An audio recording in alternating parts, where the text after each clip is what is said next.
Welcome back to See, Hear, Feel. Today I have the great pleasure of speaking with Dr. Will Edwards Bynum IV.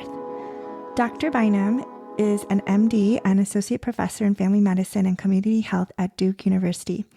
I previously spoke with him about shame. This is a second episode that will continue the conversation. Just a little bit more about Dr. Bynum for those of you who were not able to tune in to the first episode. He served 7 years of active duty in the U.S. Air Force before working at Duke. His primary academic interest is focused on the medical learning experience and the relationship of that experience to self-conscious emotions such as shame.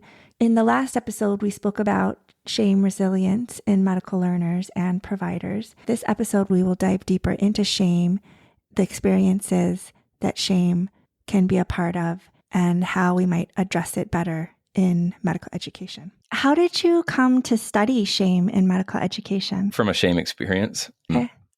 In residency, I made an error that hurt a patient pretty significantly at the same time. And I can't remember now which one came first, but very closely linked to that was getting out of a suboptimal, crappy relationship. I was never overtly mistreated in this relationship, but I probably was subversively and insidiously mistreated. Along the way, I lost a sense of self, the social, personal side, the medical side. Being a trainee, I was in residency at the time. That wasn't affected too bad, but everything else was. When I got out of that relationship, it was literally like the clouds parted, like I was wearing kaleidoscopic glasses or something and couldn't see things straight, especially my own view in the mirror. And I took those off and it was suddenly very clear. Whoa, you've really gotten off track with how you feel about and know yourself. It was the tiniest bit of perspective, like days after. It was pretty jarring. The recovery from that, wanting to figure out what happened, I discovered Brene Brown, and credit to her because she made shame okay and normal and even funny. It's her original TED Talk that I watched, and I could not believe it. I was like, oh my God, this is exactly what I'm feeling. I was able to say, okay, you felt bad about yourself.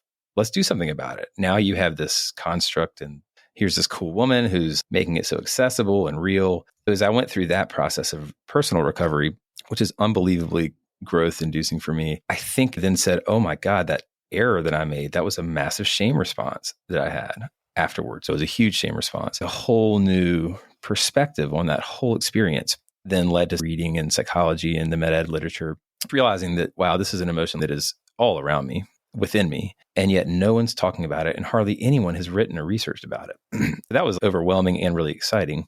We just started diving in and eventually someone kicked me in the butt and said, you need to actually research this, and gave me some great mentorship, and here we are. Thank you for sharing that. Yes, for sure. When we have stress at work and at home on multiple fronts, it's really hard to see straight, literally and figuratively. Through that, I realized that emotional intelligence, being aware, having the self-awareness, to, like you just said, say, okay, I'm feeling bad, but it doesn't mean I'm bad. And why am I feeling bad? And what can I do about it? That is shame resilience, or having an adaptive response to perfectionism. That's all very helpful. I've found that personally and in our research that shame resilience, it's a little bit of a complex term because resilience in some ways is becoming the R word, that it's just sometimes propagated as a way that individuals are supposed to be engaging with systems that make them fail in some way or make them burned out or shamed. So I'm always careful with that term, but I think when I talk about shame resilience, what I mean is the ability to proactively engage with shame in a way that allows us to move through that experience, build our self-concepts, recover from the distress of it, and really hopefully internalize the experience in a way that orients us towards growth, greater self-love, greater connection with others. And that's hard to do. It's really hard. Any element of that is hard. All of it is really hard. I think one of the things that's most prohibitive with recovery from shame is the proactive part. Because shame is such an isolating emotion that just feels so bad. And it makes you just want to fold up into yourself and stay there in the dark. It tends to passively posture us towards help, meaning that we're less likely to seek it. We're less likely to talk about our shame or even to acknowledge it. And even if someone comes to us, we might be apt to reject that support or help.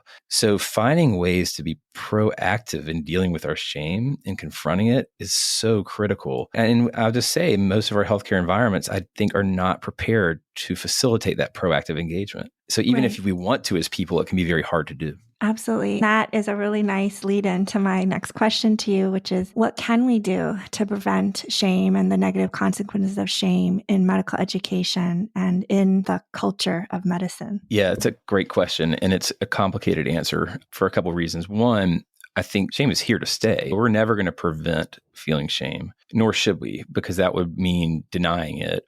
And then we'd have all sorts of problems. Shame is a very important emotion.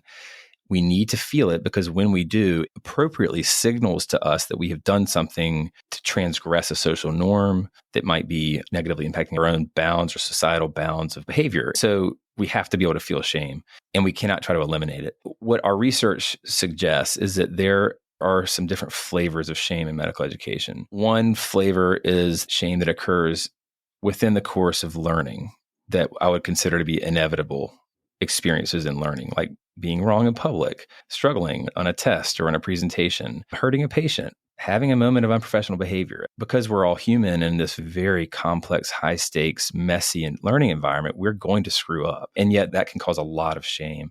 Another flavor is the shame that comes from engaging in that learning environment, but encountering experiences that are not inevitable or not inherent and are highly problematic, like being mistreated, being harshly interrogated, humiliated, being made fun of, marginalized, microaggressions, sexism, racism, things that are unfortunately happening every day in our learning environments that should not be and are causing a ton of shame. And then there's shame related to the nature of the profession itself, its high standards, societal expectations, all of that.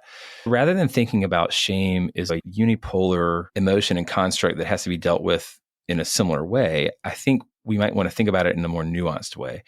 We should eliminate the shame that is unnecessary, shame that is intentionally leveraged to reinforce hierarchy or power, to marginalize, the weaponized shame that is intentionally induced, even in the spirit of helping someone learn, because we know that shame brings with it a lot of emotional distress, disengagement, isolation, and that there have to be better ways to teach than to shame someone intentionally. That shame can be eliminated. We should eliminate intentional shaming, that sort of toxic shaming that I think is deeply embedded within our culture. Then what do we do with the shame that remains? Some of that shame is appropriate and we need to feel it and then we need to move through it. Some of the shame is inappropriate.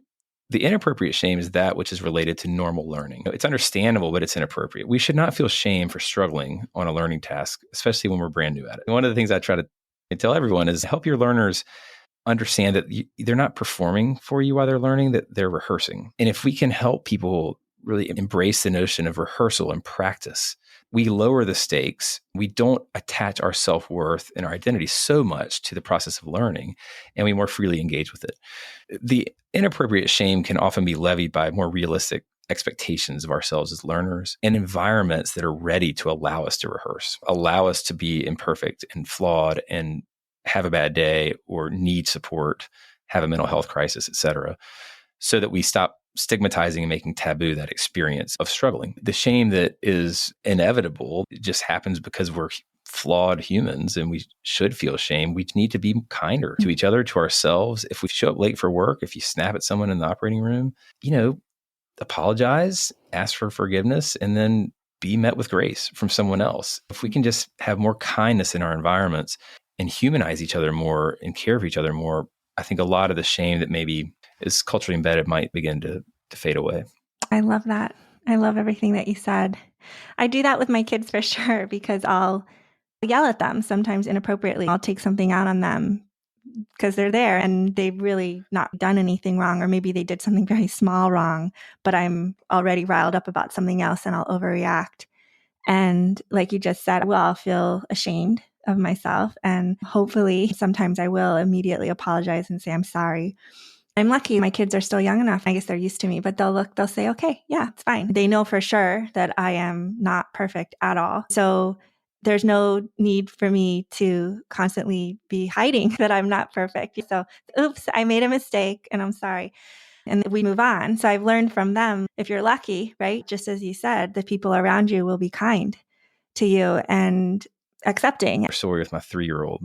A week or two ago, it was a bad day. It's a hard day for all of us. Both kids, they're 2 and 3. One of those days where they were just awful. Any parent listening will know you still love them more than anything you could imagine, but they're just awful. And I'd been with them most of the day. And One of them did something crappy and I yelled at him, just like what you're talking about. And I had pulled him aside and you could tell his poor little mind was struggling with getting yelled at. And he said, stop yelling at me. And it just was heartbreaking. It's just heartbreaking in a moment. This flush of shame and, oh God, what am I doing? And I immediately changed my demeanor and I sat on my lap and I said, Mason, I'm so sorry that I yelled at you. I'm really sorry. You don't deserve that. Can you forgive me? And he looked at me and he gave me a huge hug and he said, it's okay, Daddy. He knew what I needed in that moment. He knew that I needed to be forgiven. And I felt so much better after it, lighter the whole rest of the night. He was lighter. They were better behaved. We all had a much better time together. Something had changed. And it was empathy. I think it's just empathy. And this little 3-year-old knew in a moment what I needed. And he gave it to me. And then I was able to forgive myself. We just need more of that. One of the things that's really hard in medicine is that we don't want to make a mistake on a patient that really ends up having even a minor consequence or a severe consequence. So it's just hard. I was speaking to Dr. Pat Croscari, who's an expert in medical decision-making and critical thinking. When I asked him about his final thoughts, he said there was a physician recently who had made a mistake, an important enough mistake diagnostically, that the physician tried to commit suicide. And Pat said, we should be hard on ourselves when we make a mistake, but at the same time, we shouldn't be too hard on ourselves. It's this kind of contradiction where you shouldn't be too hard on yourself, but you should really be hard on yourself because someone's life can really be hanging in the balance with some of the decisions that doctors make. Do you have any final thoughts? Yeah, just building off a couple of things you just mentioned. It's true. We are in positions of huge responsibility. Some of us more than others, some of you all more than others. And I have so much respect for those of you out in the medical world who take literal lives in your hands, either in an ICU or an ER, or a operating room, anesthesiology suite. It's immense responsibility. So the chances that we will feel real deep emotion, distress, even suicidality in response to feeling like we have lapsed that responsibility is real. What I think drives it even more is the degree to which our self-concepts, our identities, how we've come to know and feel about ourselves are linked to those outcomes. That's the part of it we don't talk enough about. It's not just the error that I made, it's the way I view myself and know and feel about myself now that I've made this error. We need to create more space and oxygen for those aspects of our experiences to breathe because they're hard to talk about. It's easier to talk about the technicalities of an error. It's so much harder to talk about the crushing shame I feel because of it. But that's the aspect that festers and that manifests itself in other ways that are often not healthy. Thank you. Thank you for the recent New England Journal of Medicine graphic article on shame and learning and some of the other work you've done. As I said, those links will be in the show notes. Yeah, thanks, Christina. This is really fantastic. And I feel better even just talking with you right now. It's definitely something here. So thanks